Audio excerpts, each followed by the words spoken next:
Hello, everybody. Welcome to round 15 of Grand Prix Omaha. This is the last round of the Swiss. This is Brian David Marshall Sutcliffe joining you for the action. We're watching Seth Manfield. Here you see him leading off with a Birds of Paradise. He's playing Pod. He's playing against Andrew Elenbogen, and Andrew is playing Red-Green Tron, Marshall. Yeah, Red-Green Tron's a deck that is varied in popularity quite a bit in Modern. Of late, it has not been popular at all. There were times, especially on Magic Online, where it was kind of the go-to deck. You'd play it against that deck constantly. It seems to have had a bit of a resurgence, and I think that's primarily because it can go over the top of the Delver players, and also it runs cards, and it can run cards like Chalice of the Void and also Pyroclasm in the main deck, which are very good against that Delver deck. So, plus sometimes, let's see if Andrew can do it, but sometimes you just go Power Plant, Mine Tower, whoops, here's Karn on turn 3, and that's very difficult for any deck to beat. So far we've got Tower, Power Plant. He's going to crack a Chromatic Star to get some mana, and here's Sylvan Scrying. He's going to go get a mine. He's got the Tron. He's got Tron. Now, he doesn't get to play it this turn.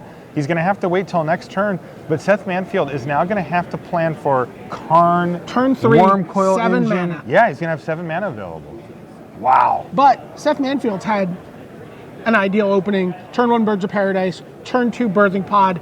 Get to work. But what this deck likes to do is looking to grind. Yeah, it's right? looking to grind out a game over a couple of turns here. He might not have a couple of turns to work with. Is he playing in an infinite combo here? He is. He is on the Archangel of Thune Spike Feeder combo. So Seth Manfield does have the ability to just go straight up over the top of even turn 3 Karn, though he does have to set up his combo in order for that to happen. And cards like Siege Rhino he's gone with the other combo of Siege Rhino. Now, he can turn his Siege Rhino into an Archangel here if he wants, but it does open it up to getting Karn. So, oh no, he can't. Sorry, he's 1 mana short, my bad. So he's just going to have to settle for a Siege Rhino, and here's all his dust. Wow, all his dust is just going to take down. Just disgusting. Siege Rhino, Bird, and Birthing Pod. Yep, it's exiled, all of them. About the best. Normally you'd think like, oh no, he's got the Karn. Yeah. No. He's got even worse. No, he's got the here. Sweeper that even sweeps up the pod. The pod. Yeah, it's brutal. It is just absolutely amazing. Yeah, Seth Manfield, like you said, BDM, had really a quite ideal start there, and it's been completely But reset. Andrew Elenbogen has 7 mana on turn 3. Yeah. That's not something you're supposed to be able to do playing a game of Magic. That's right. Now the question here for Andrew, though, is does he have follow-up plays? Because that got him back to even. And it was a savage 3-for-1. But here we see Seth Manfield running out another Siege Rhino to keep the pressure up. And, Andrew's deck does have the capability to kind of get stuck. This isn't the blue version of Tron that can card draw spells and kind of keep things moving. And he can have a handful of blanks. Yeah, that's what I'm saying. Right. He can have all Pyroclasms. maps and Pyroclasms and stuff like that. But he does have 5 or 6 cards in his hand. Here's Wormcoil. And while we're at it, Sylvan Scrying. And he's going to Sylvan Scrying here for an Eye of Ugin. Eye of Ugin, yeah. And Eye of Ugin's a great card. Eye of Ugin is essentially the inevitability for this deck. It gives them a steady stream of things to get. There's the Eye of Ugin. It can go get Emrakul, but you can also search up Wormcoil Engine. So Eye of Ugin lets you search for a colorless creature card. Right. You pay, 7 mana? 7 mana and tap the Eye. Yep, and you tap it.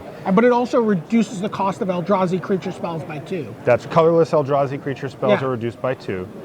And see, this is where they're in the middle part of the game, the middle to late stages, and Seth Manfield's making plays that are very good against Delver and awful. I mean, it's like, oh, nice, that's really cute. I was just going to, exactly what I was going to use, right? The term where, where you're playing a Thragtusk and your opponent's going, oh, how cute. Yeah, oh, that's nice.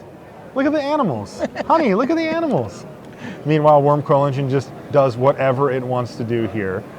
And now Oblivion Stone too. Right. So Andrew Elenbogen just going off. And he's been really patient with his Oblivion Stones. He'll put a fake counter. Oh, he will. He'll put a fake counter on his Wormcoil Engine. He'll take his time. He's not under any real threat here. So there you go. You see, he's like, okay. That means my Wormcoil Engine is they're just trying to figure safe from, right, it's not a +1/+1 counter. It just means that when he blows up the Oblivion Stone, it'll destroy all, non-land permanents without a fate counter. Yep, like that. Like that, and the fate counters. And now we get he's to left bash with for a 6. 3/3 beast, bash for 6, go back up to 20, bring Seth back down to 20 himself. So we are all evened up, except for one person has a worm coil engine and 4 or 5 cards. And I have Ugin to start chaining worm coil engines. He hasn't even played it yet. He hasn't even played it. There you go. Yeah, he wanted a Sylvan Scrying, so he played Grove of the Burn Willows instead. But here's the eye, and like you said, he can just start chaining it. Yeah. Seth, coming off a Jeep. Sad attack. Yeah. The oblique, you're like, I know, I'm contractually obligated to attack here, so I will attack. This is, besides the combo, this is Seth's high end. Yeah. Like, he just went Siege Rhino, Thragta, Siege Rhino. And it's like, he's just not going to win this game, given the board state. So there's an Ancient Stirrings. Yeah, he's going to dig. See what he finds with his Ancient Stirrings. He is. Finds a Urza piece, just more mana. Gets himself closer to being able to cast search up and cast an Emrakul, the Aeon's Torn. That's right. Power Plant is what he ended up with. Hard cast it. Yep. And when you hard cast it, the game usually ends. You get that extra turn, you get the hit in. 6, 9, 12. He's really close. I think he can actually search up and cast an Emrakul at this point. It's only 13 mana to cast it. He's got another Urza piece in hand. 6, 8, 11, and he's got the Burn Willows. That should give him the mana. So Power Plant is 2, 4, 6. And then he's got 8 with the Mine, 11 with the Tower, and then 12 with the Grove. So he's one away from being able to cast Emrakul here, So we're gonna go get Emrakul here, though, I suspect. Yeah, and you can see he's kind of in fast motion here. Andrew, he kind of plays frantically, like he moves around a lot physically when he plays, but Seth Manfield's seen enough. Once he saw the Emrakul, he knew what the deal was, and you get a look at Andrew there. But Andrew also, they went to time. He's got a draw against Sam Black that you guys had on camera, and I got to think that that's in his head too, because he was going to win that game, and he had to be pretty bummed to pick up a draw there. I think he wants to avoid that at all costs. Here you get a look at Sam Black. The end of Sam Black's match with Steven Speck, and Steven Speck is playing. What is he playing? Some combo? He's playing a Hive Mind combo deck. Oh, okay. We've seen a fair amount of that. So he's playing Hive Mind, Pact Negation, Serum Vision, Slaughter Pact, Simian Spirit Guide, Azusa, Primeval Titan, Summer Bloom, Summer's Pact, Amulet of Vigor, and so it looks like he just took that game 1 against Sam Black. Steven Speck, did he win game 1? That's kind of how it looked, based on the permanent state. Yeah, Steven won. So I see Josh McLean fighting. So just to give you a little idea of what's going on standings-wise. Yeah, these players were both 12, 2, and 1. So table 1, Pascal Menard versus Jonathan Payton. They're both 37 points. They both drew last round. They drew again this round. Scott Lipp and Shahar Shenhar. Scott Lipp had 37 points. He got paired down against Shahar at 36, but Shahar has the best tiebreakers among the 36s. He accepted the draw. He's like, I don't know what'll happen, he said, pretending he didn't have little kid luck. So Shahar and Scott must have Lipp been super relieved to pick up that draw, by the way, because he's in. He was on 37 before, so he doesn't have to worry. He was probably going to even be in and the he's sitting down at against the world champion playing Burn, and Scott's playing, well, we're calling it spaghetti and meatballs. Yeah, spaghetti and meatballs.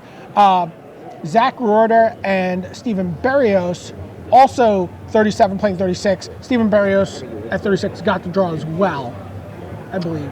Well, that's not good.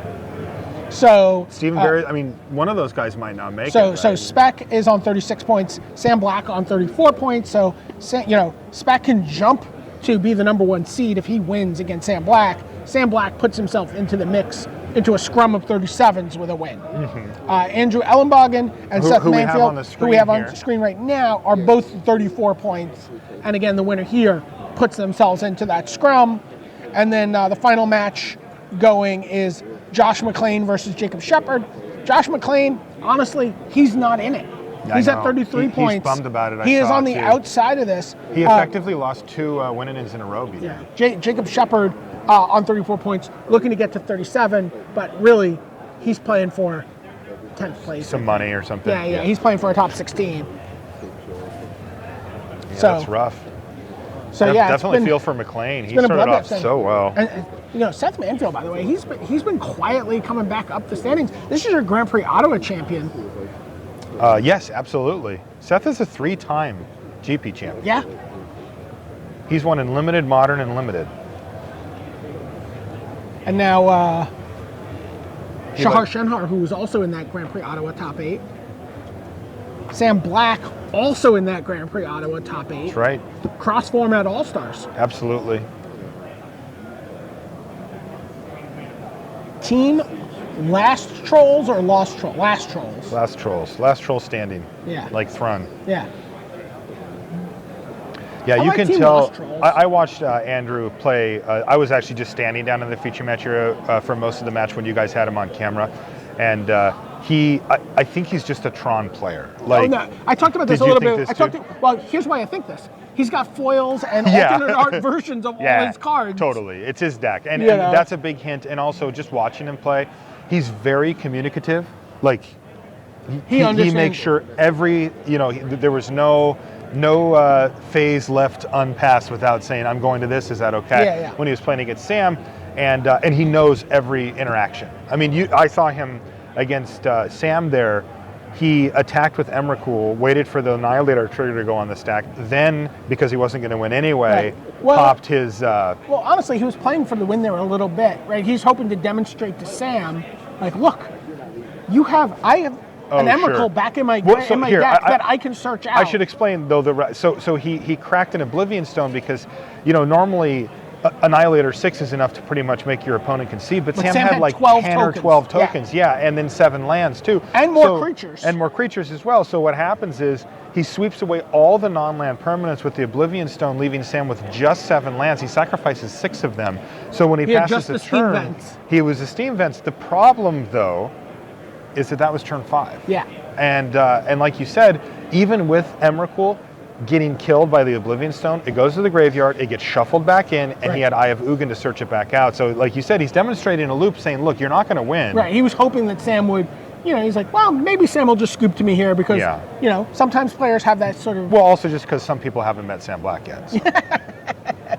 No, I mean, there was no... No, I mean, why would Sam scoop? The draw's better than a loss for Sam at that point. He's going to take the draw. Yeah, there's no reason for Sam to... But, you want to sort of... Sure. And even go like, I would have beat... You at least also want to be like, well, he would have lost. Yeah. He just had one giant Steam Vents on his screen. At least tell me I was there. All right. So we're taking a quick peek in on Sam Black playing against Steven Speck here. Sam has started the game at 17 life, as he does most of the time, so he can cast Serum Visions. He likes card drawing and card selecting that much that he's willing to bolt himself for 3. Sure. I mean, I like it that much too. Yeah, I mean, he's also just not worried about his life total. Yeah. I mean, Steven Speck's not really about the creatures. No, this is a Hive Mind combo deck. Right. So what he's looking to do is get a Hive Mind into play, cast a spell like a pact that forces Sam to play a copy of that same pact, put that copy on the stack, and then Sam can't pay for his upkeep and he dies. Yep, that's the plan. Not a super amazing start for Sam. Turn 2, Swiftspear attacking, but you notice that ominous island seed in there. Sam has Spell Pierce, and he's going to look to snap off something here. Amulet of Vigor for Steven Speck, so anytime a permanent would come into play untapped, such as a Simic Growth Chamber. It's your tap land of choice. Yeah, it is my tap land of choice.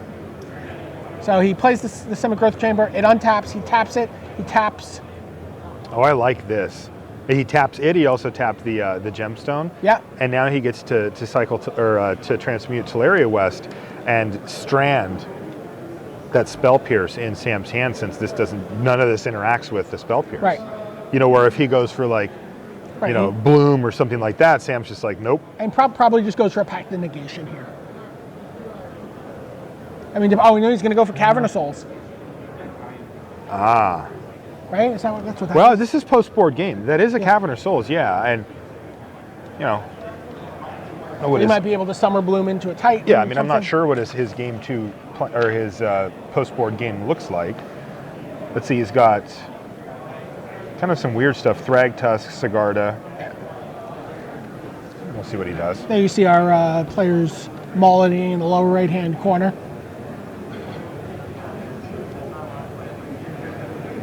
But Thought Scour is the play from Sam at the end of the turn. Smash to smithereens, your Amulet of Vigor. Take 3, take 2 more. That's pretty brutal, by the way. That's pretty bad. It is. Losing that amulet is so brutal. Here's Pyroclasm, but it's just to clear the board of the one threat that Steven was under, and Sam Black, his deck is no problem finding multiple threats, so he doesn't have one at the moment. Serum Visions. It's always kind of nice. That is so redundant. No, he drew the Gitaxian Probe. All right, let's go back we're to underway Mainline. here. Yeah. I see a Birds of Paradise, and I see an Expedition map. All right, so last game we saw Seth Standard openings. Manfield with the perfect opener, but Andrew with the perfect opener followed by the perfect follow-up. Right. So Gavany Township, Ooh. Reclamation Sage on the Expedition map. Oh, uh-oh. we're just gonna Don't do we're that. just gonna natural it. Don't do that. He has Mine Tower. He's power plant away from natural Urzatron on. Oh, it's turn. a Thoughtseize. That doesn't We're interact gonna see with if he that. has it. Well, we are going to see if he has it. He doesn't. Wow, he certainly wishes he did, though. Look at that hand. What are you gonna? I mean, he's just. He could just rip it. He is just gonna rip it. That's why you play Urza, Yeah, because you guaranteed. always just rip the Guaranteed. natural Urzatron. Power plant is definitely sitting on top of his library. He's just going to rip it, slam Karn, and we're just going to move on. Now, BDM, how do you see these guys with their breakdown as far as the standings go? They're both 12-2-1. This is not a clean winning in, right? No, not at all. There's all sorts of weird stuff that's going to happen with players' tiebreakers this round. Because those two guys got paired down. Who got paired down? Where what's their match win percentage like? It's not going to be somebody's going to be left. Right. Sad. Well, I'm sorry for Seth Manfield, but Andrew is guaranteed to rip Tron. That's just how this works. It's just Tron justice. He takes the Ancient Stirrings. Right? So he's trying to limit Andrew's ability to find the other pieces There's of Tron. Noble Hierarch. And battle mode for 3. It's pretty nice. So the good news, though, from Andrew is that currently he's actually not under much pressure. No, yeah.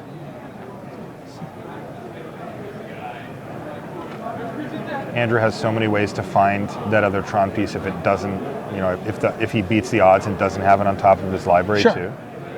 Now, one of them just hit the bin, but I mean, any expedition map, anything like that. Hit the bin. Yeah. Okay. So fetch land for Overgrown Tomb. Is there another Thoughtseize? Be interesting. Nope. Bird of Paradise. Well, now this is getting interesting. That Gavany Township adds up very quickly.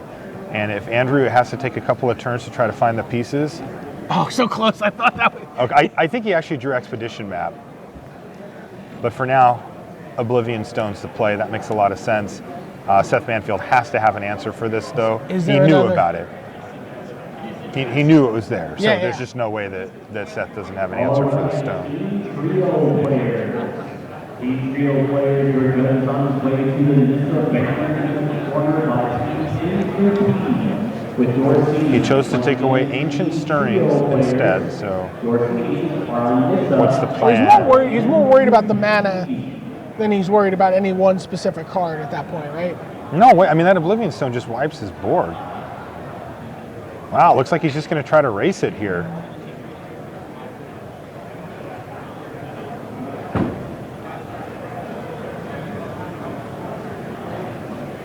Yeah, this is a nice attack, though. 3, 4, 5 damage.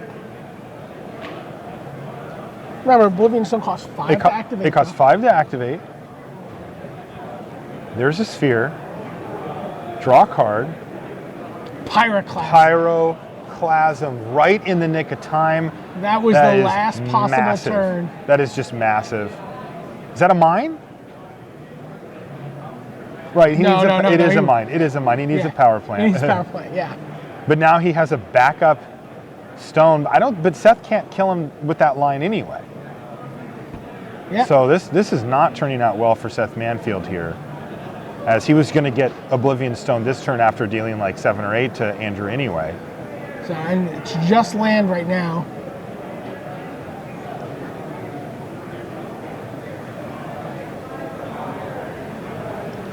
There's the Karn. So it was 3 cards down. And there's the Karn Dad, who's going to plus, and yes, you're reading that correct, that is 10 loyalty. Wow. Shine. Look at that. The thing is like, that's like the briefcase in Pulp Fiction right now. Yeah, it is. That's what was in there. Yeah, we finally figured it out.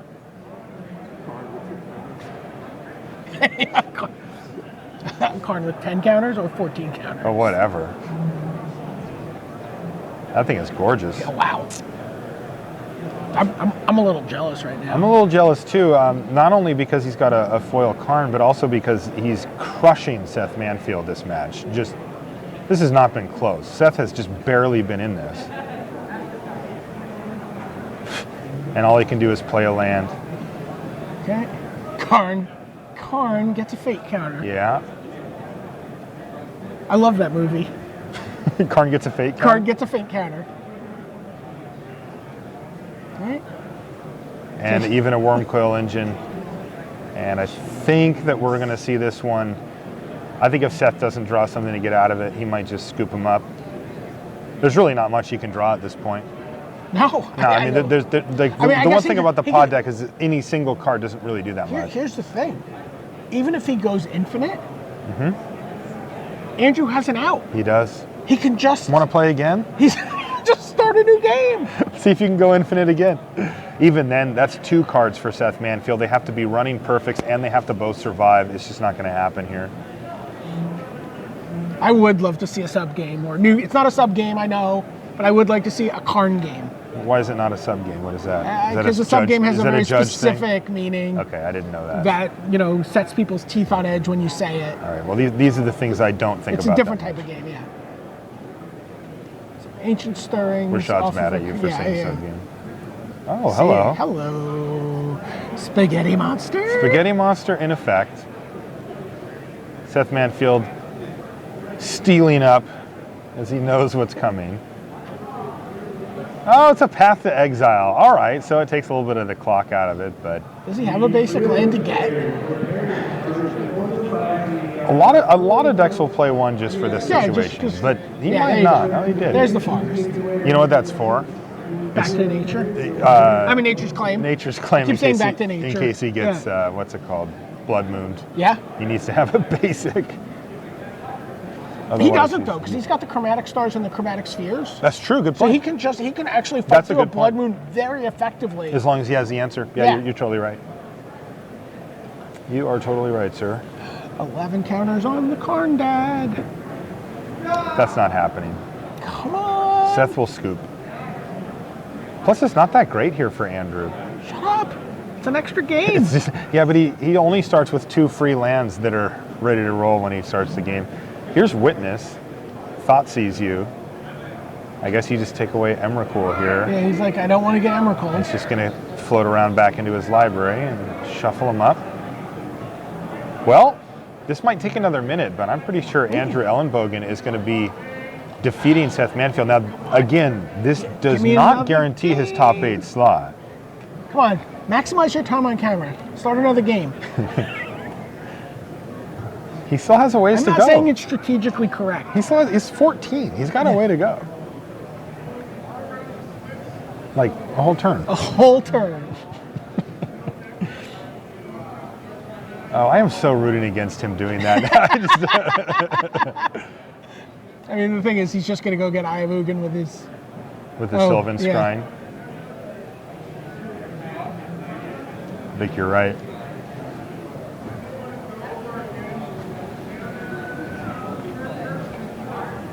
Yep, gets the Elenbogen. Again, this serves as inevitability for the Tron deck. Yeah, that's the and hand. Seth Manfield has seen enough. That's a tough loss for Seth. He put up a little bit of a fight, but ultimately got blown out both games pretty hard by Andrew, finding Tron a couple of turns later than I anticipated, but not much. And it was actually a couple of turns later than he did, just as, remember, Seth did disrupt him. Yeah. But ultimately, not enough. And that's going to knock Seth Manfield out of contention for top 8 of the event, and it's going to put Andrew in a situation where he's in contention, but he's got to sweat. It's like it's like the NBA. You tank all season to get a first round draft pick, but you just get some balls in the lottery. That's right. You don't always get that first pick. So there you see Sam we'll Black keep an eye on attacking with Andrew, an insectile aberration. Oh, sure.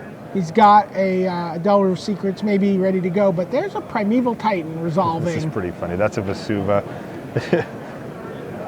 Because this deck isn't hard enough to figure out. Yeah. We've got the old Lance in front going on here. Do we have an amulet in play? Let's see here. No, I don't think we do. Do not see an amulet. But Slayer's Stronghold is going to give Primeval Titan haste, vigilance, and I think +1/+0. Yeah. Yeah. So what is he just going to try to race Sam Black here? Yeah. He's up a game. He goes and gets. Oh, he's going to gain a bunch of life here. He's getting from these Radiance cloud posts? Fountains. Oh, the Cloud Posts. Yeah. Those add up fast. Yeah, the Cloud Posts get out of control. One of the other decks here, Justin Cohen's playing the Radiant Fountains. Yeah, so those are Glimmer Posts, and they gain life for all the other locusts. Yeah, the other locusts you have in play. Which is great. I mean, that's just like taking lightning bolts out of Sam Black's hand whenever he plays them. Craig Weskel, also someone playing this deck, who just went Summer Bloom, Radiant Fountain, Karoo, Radiant Fountain. Stephen won. Stephen won. He Slaughter Pact. Did he Hive Mind Slaughter Pact, or? I don't know. He probably just killed him with Primeval Titan. Oh, okay. There you go. So Stephen Speck. Where was he at? This is Barrios.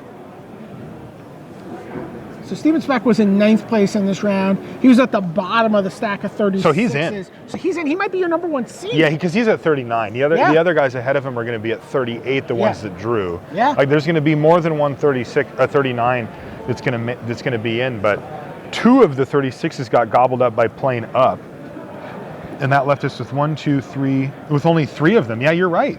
Yeah. So we know our top 8 right now. We know Pascal Menard and Jonathan Patton are in. Mm-hmm. We're certain Scott Lipp is in. We're certain that Zach Ruorder is in. We think Shahar Shanhar's in. We think maybe Stephen Barrios is in. Stephen Speck going in. Only leaves 1 spot left. One left. Only leaves 1 spot left. And that could be Andrew Elenbogen. Absolutely who could was be. the top of the 34s. He was with in the a best 70 position. point 70 opponent's match win percentage. So here you see Josh McLean. He can't make top 8. No. He's on your left. He is fighting, though, for pro points. Sure. For extra money. For pride. I mean, he just took 3 losses in a row. He's got to be bummed. Like to end on a strong place here. So Josh McLean, he's playing Jacob Shepard. Jacob is playing to try to get into the top 8 as well. But Jacob's tiebreakers are pretty bad. He's 8 points off going into this round from where Andrew Elenbogen was. I don't think he can get there. That kind of jump just doesn't happen. Not 8. Yeah. Like I've seen 2 and 3, which is a lot. Right. But 8?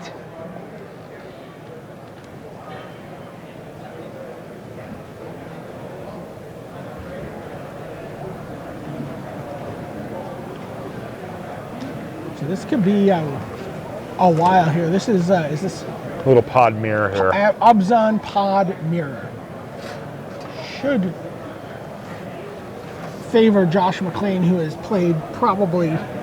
He's one of the best pod players in the world. More pod than anyone else alive. He is really one of the great pod players, and can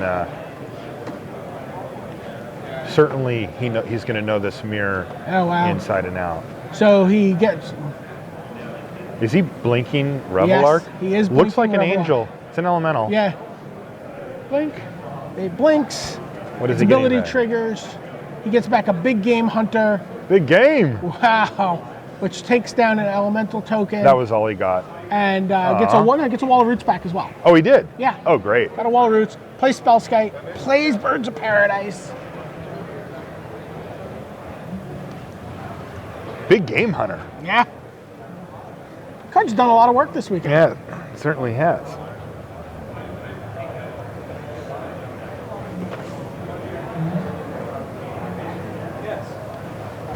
Do we have this deck list here? I just wanted to see if there's what the differences are. Oh, we don't have the deck list right now. No, we moved them over. Yeah.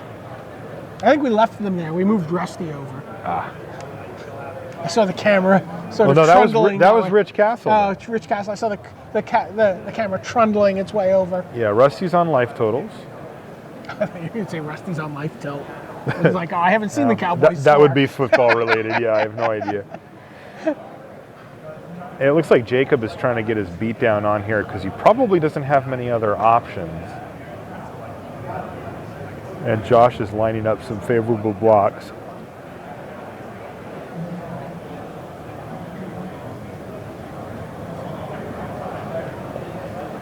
No life tip for Rusty.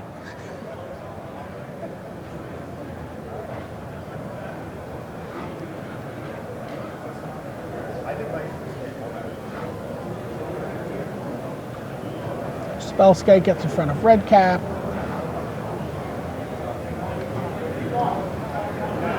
Angel gets in front of Red Cap.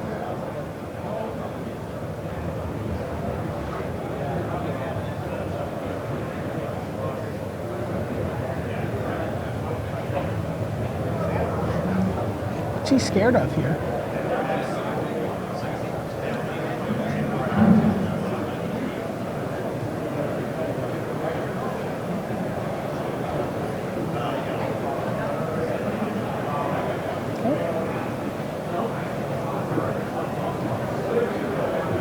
This is a pretty tough block here for Josh. He just wants to make sure he gets it all lined up, but I think if we zoom out to a bigger picture perspective, he's got more creatures and a birthing pod in play. Yeah. This is game 3. And he's got a Spellskite, just in case anything goes a little, Yeah. Insurance plan? Yeah, anything goes wrong. Spellskite will sell you insurance. Actually, he'll buy insurance if someone tries to sell you insurance. It's like, I got this. For the low cost of blue. Okay. Kitchen Finks. 1 bounces, 1 dies. Voice of Resurgence bounces off the wall. Murderous Red Cap bounces off the Spellskite. What is the follow-up play from Jacob Shepard? He didn't get anything through. Is it his own birthing pod? Nope. It's another Kitchen Finks. Plays land, he's empty. That's it. He's on empty? Yeah. Well, Josh McLean has 2 cards in hand, but really he's got as many as he wants. That birthing pod, I do not see how Jacob gets himself out of this mess. He is just so far behind, and that birthing pod is going to generate even more advantage going forward and just keep Jacob so that he just can't win. Yeah, and he's got the township going. Wow. So Bird chumps a flyer.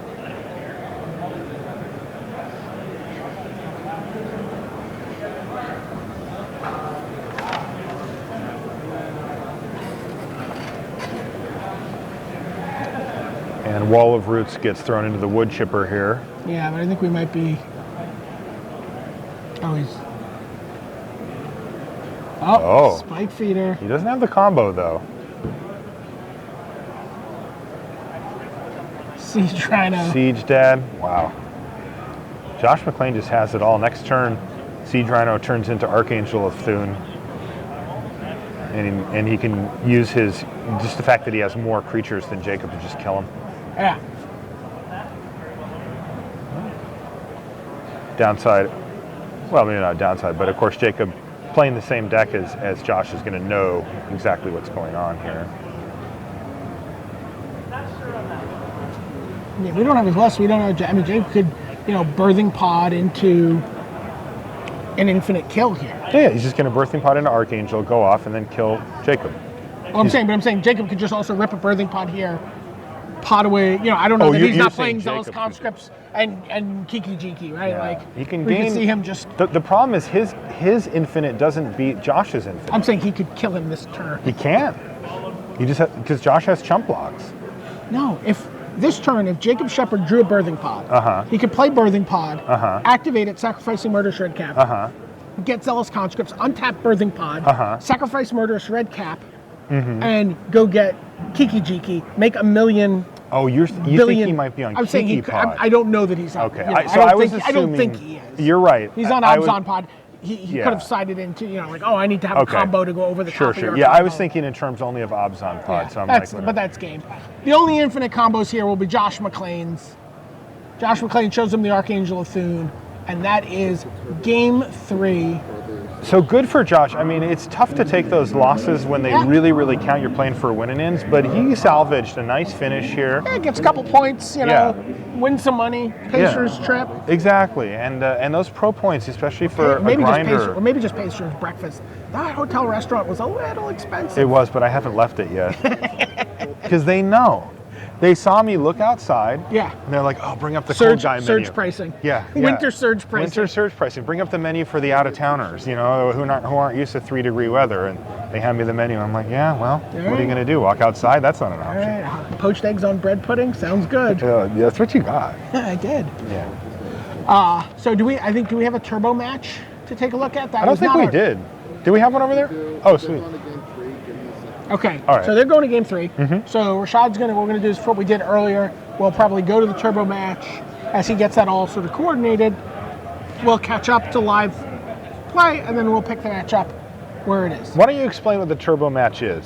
So turbo And matches. why we're doing we it. have what we do is we've had one match that's being played under camera. We record it while the other matches are going on, and then we're able to play it back at advanced speed, and sort of just see what happened. And it was mainly our way of keeping an eye on the King of the Hill table throughout this tournament. Sure. But it's also a way for us to show you more Magic. That's what we're trying to do, right? Bottom line, more Magic. But the reason why we speed it up is to ensure that we can fit in the whole match. Yeah, no, there's nothing more frustrating to me than I even hate it during the live look-ins, right? You know, I get so frustrated. I'm like, but I want to know who's going to win this game right now. Right, but then now we have to jump back to the main match because people want to know who's winning that one, right? So the reason why we do them sped up is so that we can absolutely be sure at a tournament like this, things move quickly. Pairings get posted, things get announced, and so we have to be ready to be able to go to the feature match area when we need to.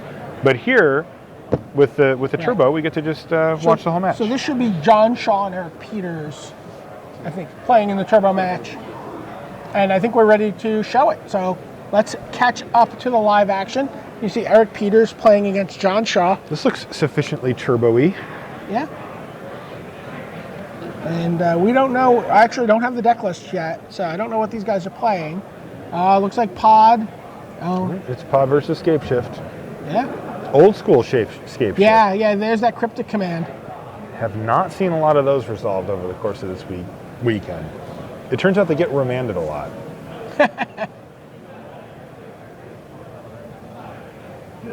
Oh, that's 7.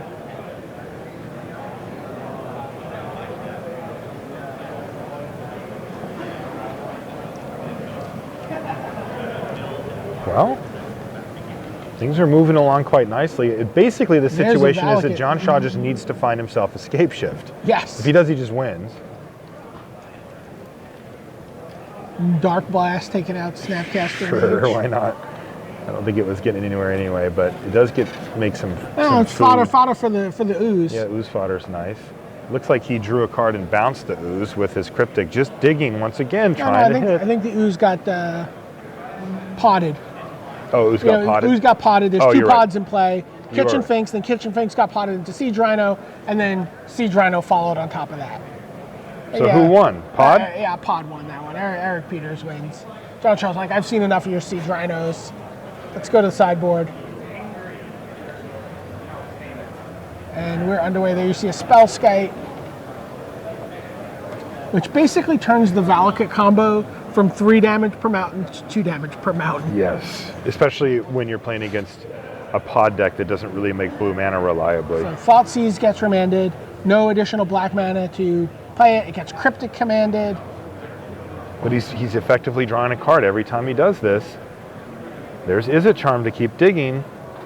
He's only on 6 lands though, so he does need to find another land on the battlefield. There's the other land, plus that also is number 7. I mean, we're sure he's playing Scape Shift. Maybe he's just playing blue, green, red, no Scape Shift.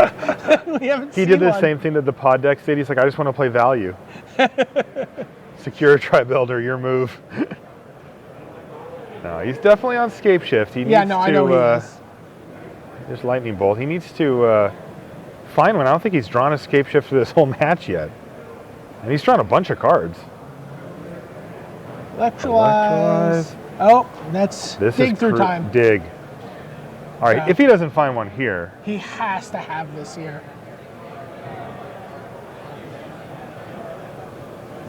double check the life totals. Doing some math. No, He he still didn't. didn't. Wow, John Shaw. Not running well here. That's unlucky. He found one. Oh, yay. Make sure he has enough mountains left in his deck. Yeah, that is the question, especially with these Cryptic Command versions. That's one thing, when you cut Cryptic, you can certainly ease that there you load a see. little bit. Okay. 5. Yep, that's it. Scape Shift gets a game. And now we're live into game 3. And Oh, things are not looking good for the Scape Shift player. No. He's at 10. There's a Siege Rhino and got- a Kitchen Finks. but he's got coming Cryptic at here. him. Look at his lands. He just has to have Oh, Cryptic you don't know here. that he has Cryptic here. Come on, he has to. He doesn't.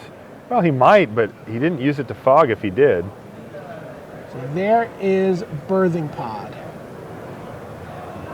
He doesn't have Cryptic. Yeah, he definitely doesn't. Wow. So what did he do on his turn? Nothing? He played a Valakut. He did nothing. And John Shaw extends the hand. Eric Peters wins the match. Wow. And Eric Peters